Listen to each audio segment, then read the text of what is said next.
Assalamualaikum warahmatullahi wabarakatuh. Kami dari kelompok 4. Di sini kami akan mempresentasikan hasil dari diskusi kami mengenai designing control system dalam mata kuliah sistem pengendalian manajemen. Untuk materi presentase yang pertama akan dijelaskan oleh Elizabeth Joyce Trisno. Dua pertanyaan dalam desain pengendalian. Dalam mendesain sistem pengendalian manajemen yang tepat, tentunya harus disesuaikan dengan kondisi organisasi. Paling tidak terdapat dua pertanyaan mendasar dalam mendesain sistem pengendalian. Yang pertama, apa yang diinginkan organisasi? Apa yang diinginkan dijabarkan dalam bentuk tindakan nyata atau sifatnya lebih spesifik. Misalnya mencapai ROI 15% dan 20% growing sales. Selanjutnya, apa yang diinginkan? Semua level manajemen menentukan critical success faktornya, yaitu identifikasi key action dan identifikasi key result. Yang kedua, apa yang sesungguhnya terjadi? Jika yang diinginkan berbeda dengan yang terjadi, maka dilakukan perbaikan terhadap problem, sehingga dapat menentukan yang pertama model pengendalian yang digunakan. Pilih model pengendalian yang memberikan manfaat optimum. Yang kedua, seberapa ketat atau longgar pengendalian akan diterapkan. Selanjutnya, pendekatan dalam mendesain sistem pengendalian manajemen. Ada dua pendekatan dalam mendesain sistem pengendalian manajemen suatu organisasi, yaitu yang pertama, contingency approach. Pendekatan ini menggunakan kondisi lingkungan bisnis yang akan dimasuki sebagai dasar dalam mendesain sistem tersebut. Keunggulan dari pendekatan ini yaitu menjanjikan desain MCS yang dihasilkan sesuai dengan persyaratan lingkungan bisnis yang dimasuki oleh perusahaan, sehingga dapat meningkatkan efektivitas dari MCS untuk mewujudkan visi organisasi. Yang pertama, menumbuhkan kesadaran tentang pentingnya pengamatan tren perubahan lingkungan bisnis untuk melakukan improvement berkelanjutan terhadap MCS. Yang kedua, memudahkan pemahaman atas MCS yang didesain dengan adanya hubungan sebab akibat antara kondisi lingkungan bisnis dengan MCS yang didesain.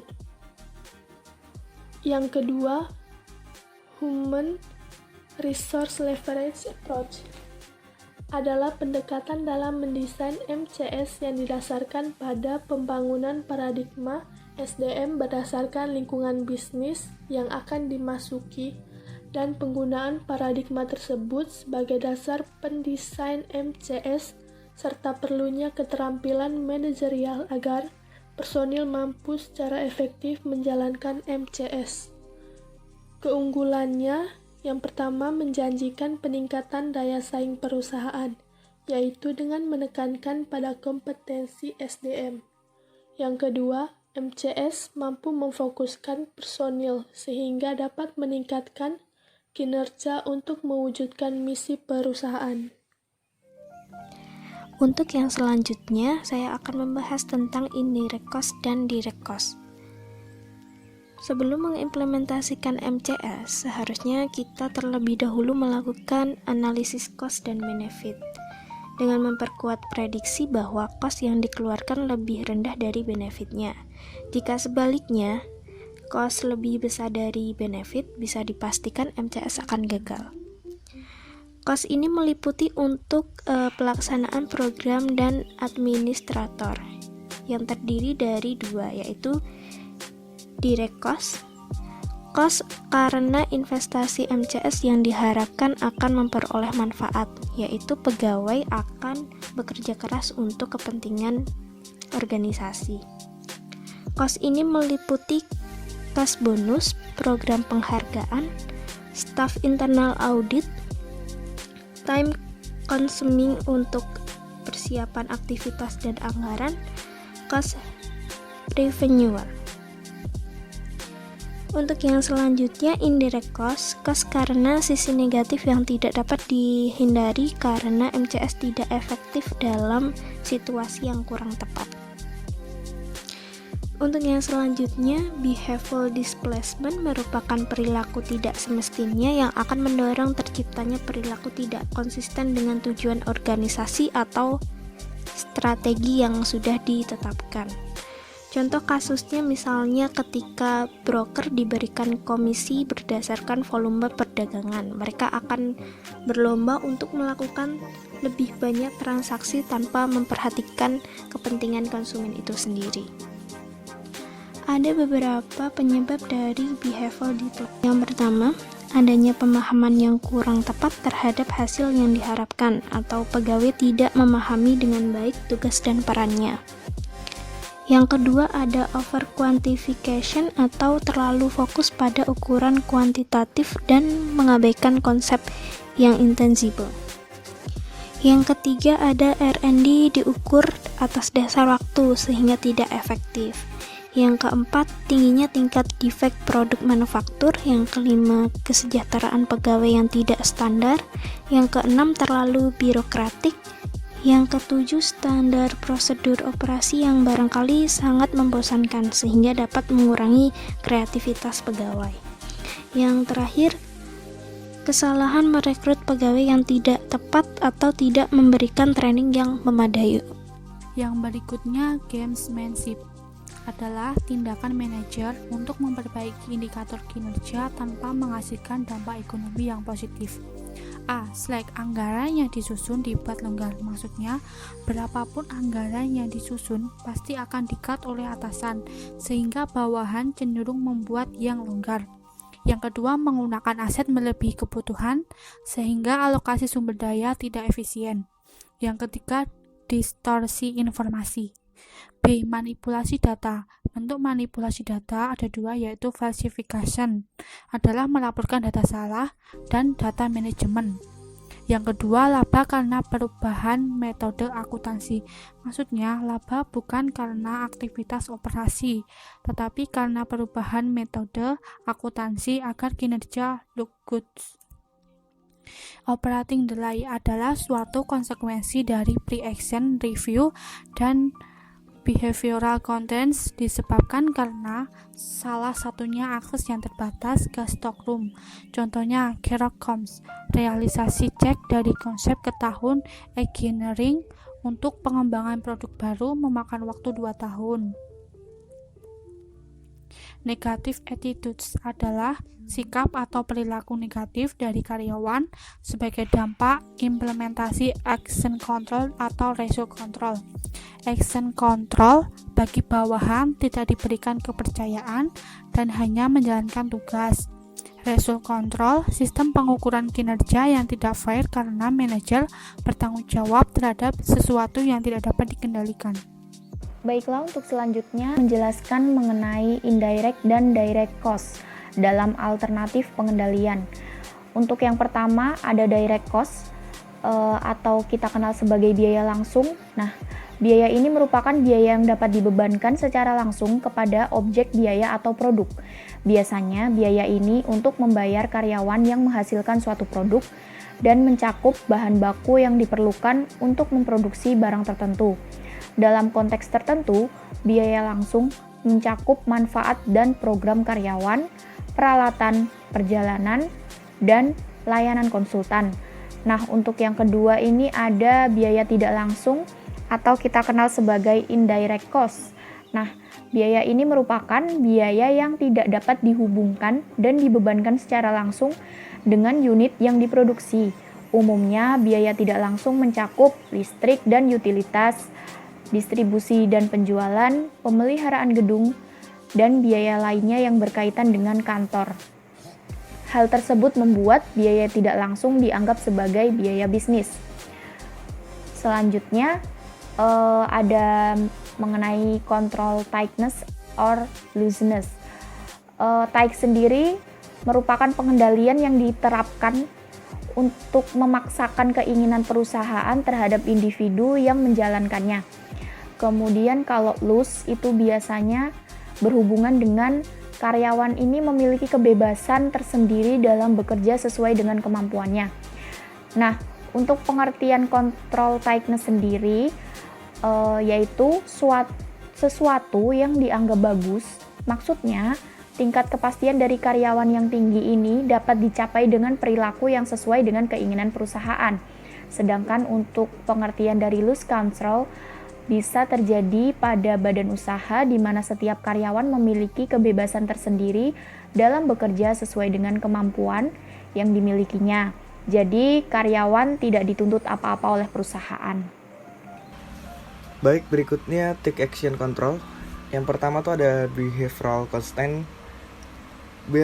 Behavioral constant ini terbagi atas dua. Yang pertama itu physical control dan administrative control.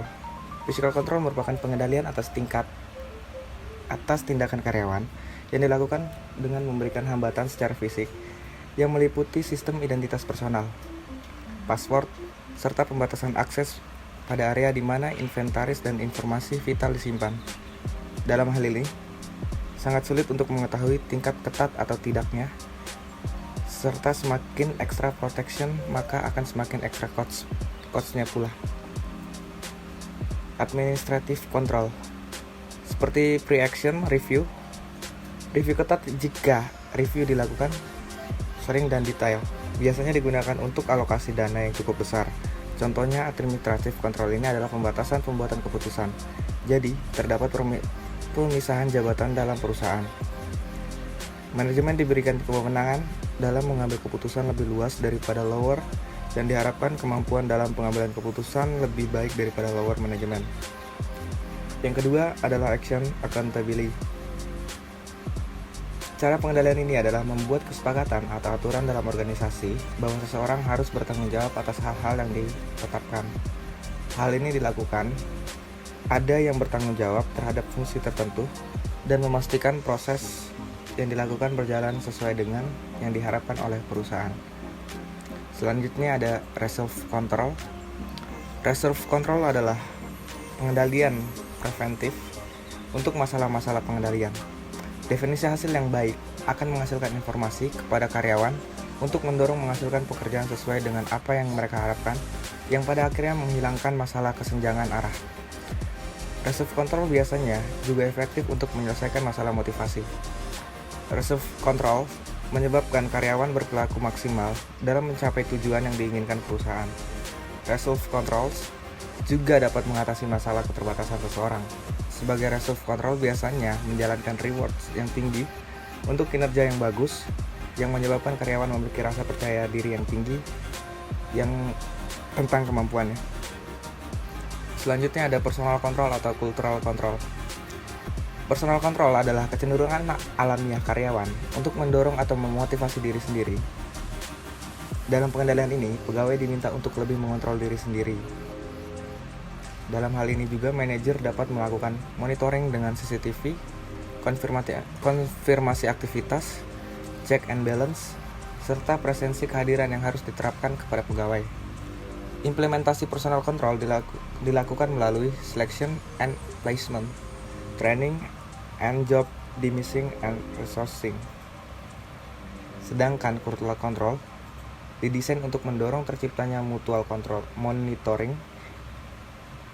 Mutual monitoring yaitu sebuah tekanan bagi individu untuk mematuhi norma-norma dan nilai yang ada di dalam sebuah kelompok di mana dia berada.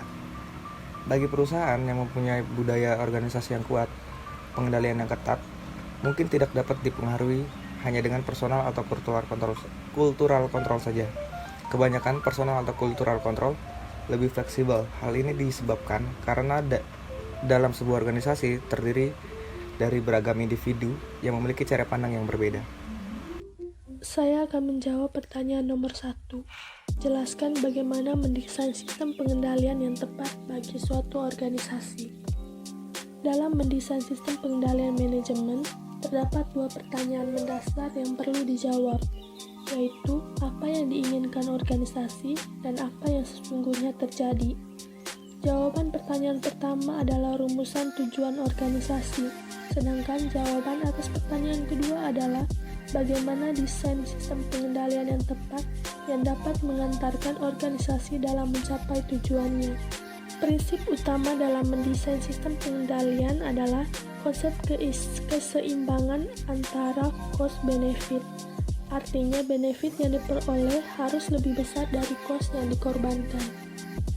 Tingkat pengendalian yang tepat, apakah pengendalian ketat atau longgar, sangat tergantung pada metode pengendalian yang dipilih. Penggunaan personil kontrol atau kultural kontrol tidak cukup, kecuali bagi perusahaan, keluarga, atau perusahaan kecil, melainkan harus dilengkapi dengan action control dan result control. Untuk pertanyaan selanjutnya, dalam mendesain sistem pengendalian, harus dipertimbangkan cost dan control. Jelaskan apa saja elemen dari indirect cost. Untuk elemen pertama ada biaya tidak terduga, misalnya kesalahan, ketidakpastian subjektif, objektif, dan variasi efisiensi. Yang kedua ada keuntungan atau profit. Yang ketiga ada biaya overhead. Baik, selanjutnya saya akan menjawab pertanyaan review nomor 3 mengenai pertimbangan apa yang mendasari manajemen dalam menentukan apakah pengendalian yang harus dipilih ini ketat atau longgar. Jadi begini, jika kita menanyakan pertimbangan apa, tentu yang harus dilihat atau didasarkan ini kita melihatnya pada metode pengendalian apa yang akan kita pilih. Jadi sebagai contoh begini, apabila dalam lingkup perusahaan kecil, di sini kan kita bisa melihat bahwa kultur dari perusahaan ini itu kita nilai itu relatif longgar, karena kan memang untuk pegawai itu bekerja sekedarnya, kemudian sebatas menyelesaikan tanggung jawabnya. Nah, maka untuk penggunaan metodenya pun kita harus memilih yang agak longgar, yaitu kita bisa menggunakan dengan metode personal control. Jadi untuk metode ini bisa kita nilai bahwa untuk di lingkup perusahaan kecil metode ini sudah cukup seperti itu. Namun apabila kita berbicara dalam lingkup perusahaan yang besar, tentunya untuk sekedar menggunakan atau menerapkan personal control saja itu tidak akan cukup, karena memang kapasitasnya lingkup karyawannya lebih banyak, lebih complicated permasalahannya. Jadi harus diimbangi dengan penggunaan metode action control maupun result control. Jadi seperti itu. Yang berikutnya nomor 4, personal control atau cultural control relatif murah karena cultural control dirancang untuk mendorong pemantauan timbal balik atau mutual monitoring, yaitu bentuk tekanan kelompok yang sangat kuat terhadap individu yang menyimpang dari norma dan nilai kelompok. Cultural control sangat efektif ketika para anggota kelompok memiliki hubungan emosional satu sama lain. SPM yang sebagian besar didominasi oleh personel atau cultural control dapat pula dikatakan ketat. Pada organisasi sukarela, personel control biasanya memegang peranan penting, seperti kebanyakan sukarelawan memiliki rasa kepuasan yang tinggi hanya untuk melakukan pekerjaan dengan baik dan mereka termotivasi karenanya. Dalam bisnis biasanya para perusahaan keluarga yang relatif kecil, individual personal controls mungkin akan sangat efektif sebab individu-individu atau anggota kelompok dan keinginan-keinginan organisasi saling melengkapi dan leadership sangat dihormati.